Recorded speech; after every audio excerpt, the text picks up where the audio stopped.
గారు మీ నాన్నగారు వచ్చారు. మైకి కాదా ఉంది? అవును నాయన. వచ్చాడు మీ నాన్న. ముంచారు కొంపెళ్ళి అమ్మ కడుపులు మాడ, ముంచారు కొంపెళ్ళి అమ్మ కడుపులు మాడ అని.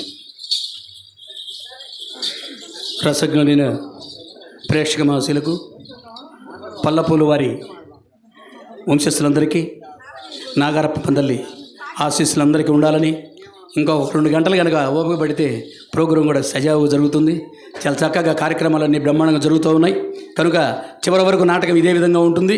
చివరిలో మళ్ళీ అట్లసీను ఉంటుంది. అట్లసీను కూడా చూసి మీ ఆశీస్సులు మాకు అందిస్తారని చెప్పేసి ఈ నాటకాన్ని ఇక్కడ కాంట్రాక్ట్ ఇచ్చినటువంటి రత్తయ్య గారికి, ఈ నాటకాన్ని ఇక్కడ ఏర్పాటు చేసినటువంటి జానకి రామారెడ్డి గారికి, అదేవిధంగా స్పాన్సర్ చేసినటువంటి అంజిరెడ్డి గారికి, మరీ పల్లపల్లి వంశస్థులందరూ అందరికి కూడా ప్రతి వ్యక్తికి కూడా కళాభివందనాలు తెలియజేసుకుంటూ నాటకాన్ని చివరి వరకు నడుపుతాం. చివరి నాటకాన్ని చూసి మీ ఆశీస్సులు అందించాలని కోరుకుంటూ సెలవు తీసుకుంటాం.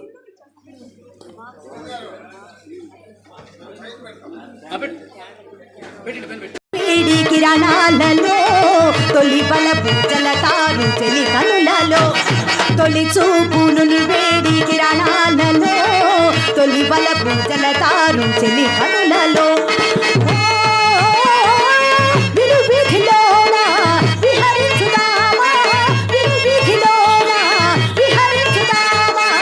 అధరాల సుధలు నేనందుకోనా, అధరాల సుధలు నేనందుకోనా,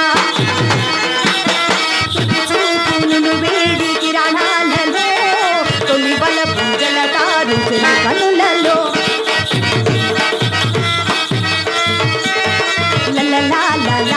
లలలా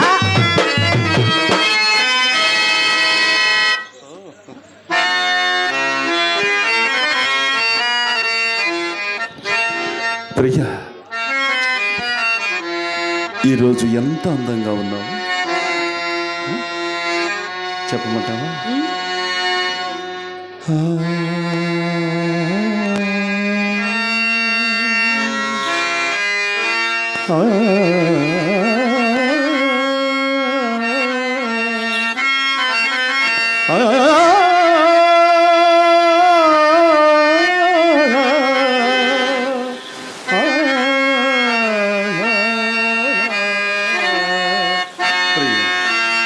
అలాగే చూస్తుంది ఆరజనీకర మోహన బింబం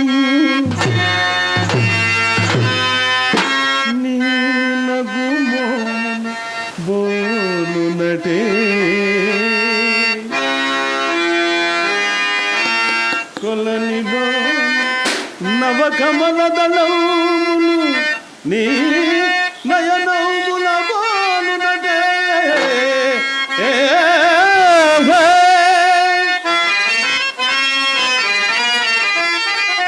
ఎచట చూచిన ఎచట కేగిన నీ రూపమదే కనిపించినదే,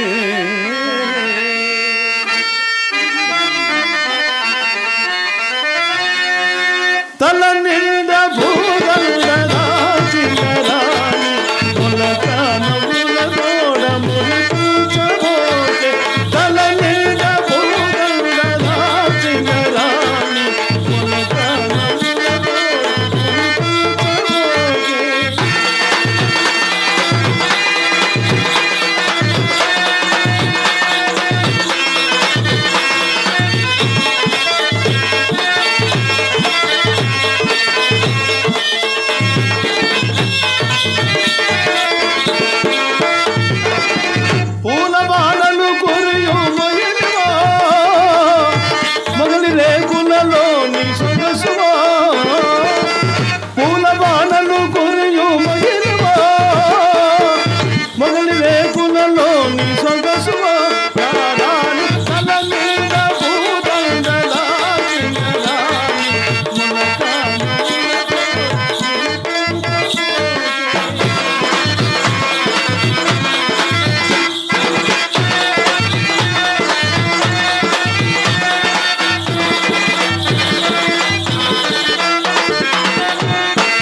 బాటలు నిండే మందారాలు, ఈ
ఆ, అవును, ఉమ్, ఈ పూట పూర్తిగా ముస్తాబైన ఏమిటో కథ. ఉమ్. కొత్త బేరం ఒకటి తగిలితేను ముస్తాబే కూర్చున్నాను, తెలిసిందా? అబ్బా, అప్పుడే వచ్చిన కోపం. ఎంత మొక్కు పట్టని ముత్యమువి. అవునులేండి, ఎవరి మాటలు వారికి ఇంపుగానే ఉండును. ఈ పూట ఎవరో తప్పక పైకమిచ్చదరని నమ్మకముగా చెప్పిపోయినారు. కావున ఎటులైనా మా అమ్మనోరు కట్టవచ్చును కదా అని మహా సంతోషంతో ముస్తాబే కూర్చున్నందుకు కలిగిన ఫలితమే ఇది. అయినా అది ఏ పాపమో గాని మీ మగవారు మా ఆడువారిని అసలు నమ్మనే నమ్మరు. ఏ చండాలుడు నిన్ను నమ్మని వాడు నిర్మూలం వైపు. ఏదో హాస్యమన కన్న మాటలకు అంత అలకు ఎందుకు? హవ్వ, హాస్యమట హాస్యము. హాస్యమును కూడా హద్దు పద్దు ఉండనక్కర్లేదా? వడలమండు హాస్యమా చెప్పండి. పోనిమ్ము పొరపాటు, కానీ ఆ సుబ్బారావు ఎందుకు వచ్చాడు? అమ్మో, మనసులో ఏదో మలినం ఉండనే ఉన్నది.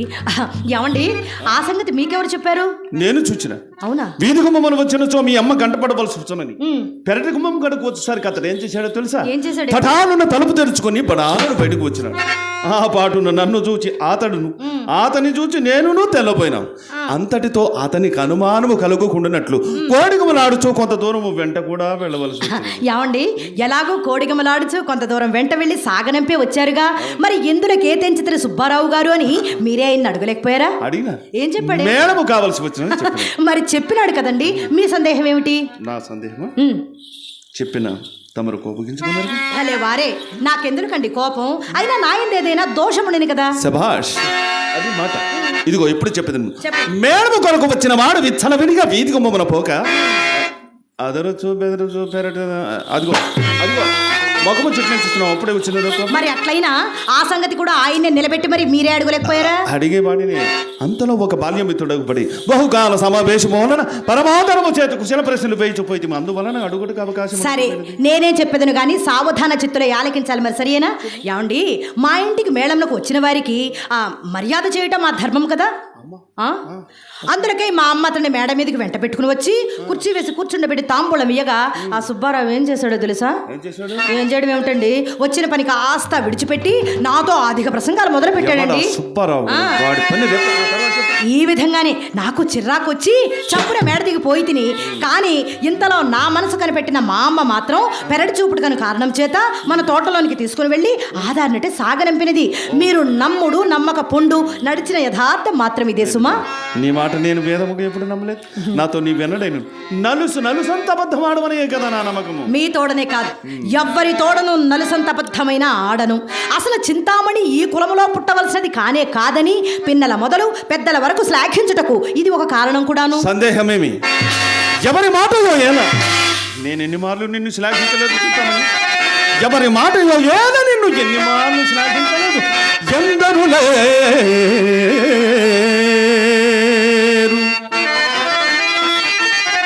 ఎందరు లేరు బాధబల చేక్షణలిపురమందు ఎందరు లేరు కల్లలను కందువ మాటల విటుల గారడి చేయుచు దోళ్ళదోపుగా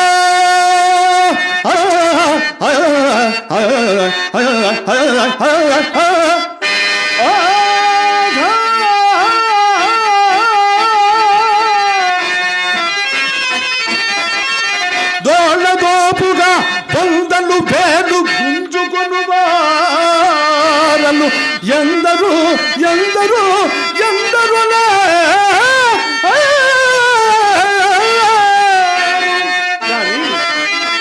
విశుద్ధ వృత్తిని చందమున విశుద్ధ వృత్తిని చందమున గుణ విచారణ సల్గడు బారు కలిగిరే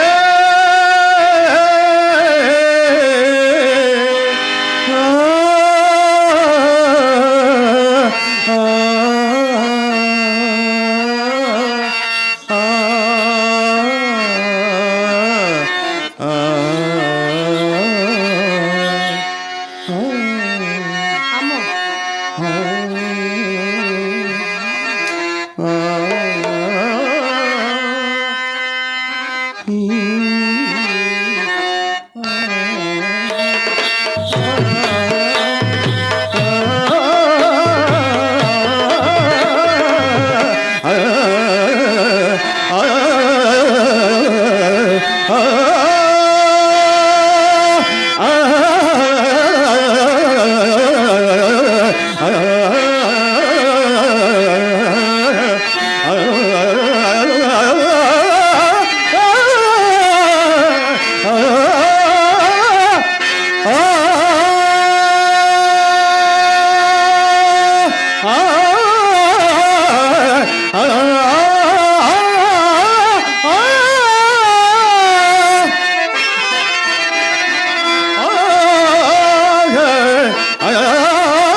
పొగడ్తలకేమి మీ వద్ద కావాల్సినవి ఉన్నవి, కానీ ఇంతకు మీరు వెళ్ళిన పని ఏమేందో చెప్పనేలేదేమిటండి?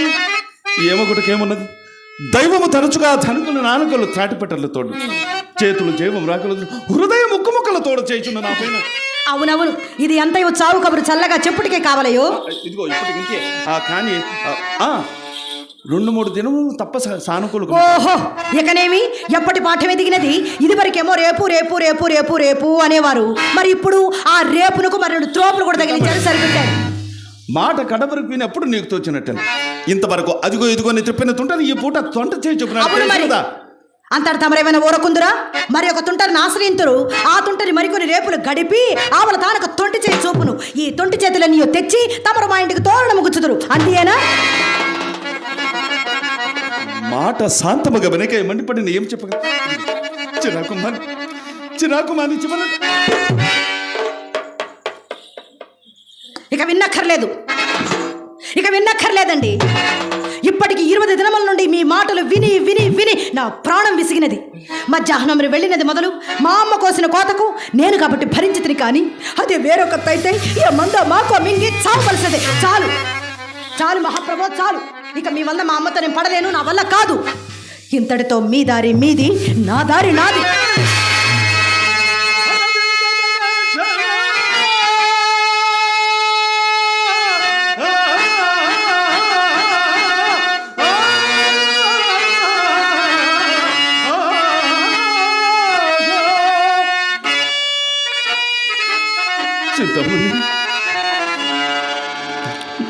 నీవు లేనిదే నేను బ్రతుకగలనా? నీవు లేనిదే నేను జీవించగలనా? చిత్తమని నీవు లేనిదే నేను ఒక్క క్షణమైనా బ్రతుకగలనా? విడచితి బంధువర్గముల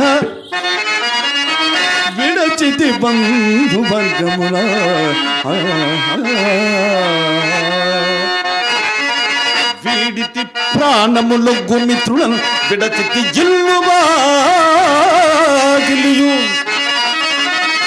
వీడితి భార్య కాత చెప్పుగా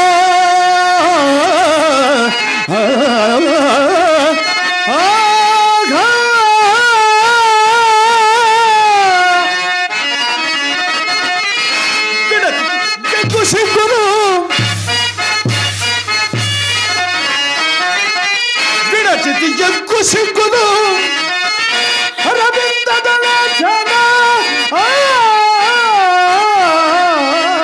నీ నిమిత్తమై విడువలే దేహము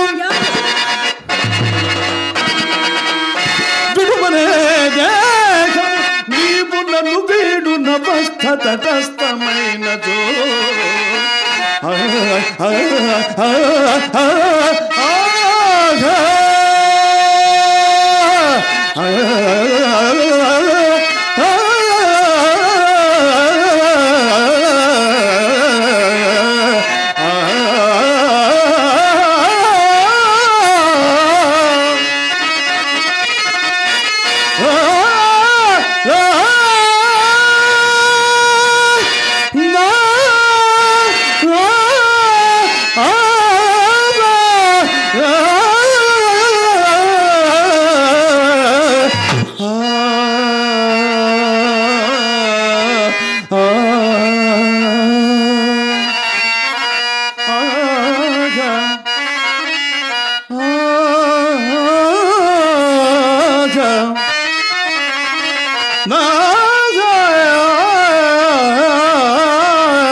ఆ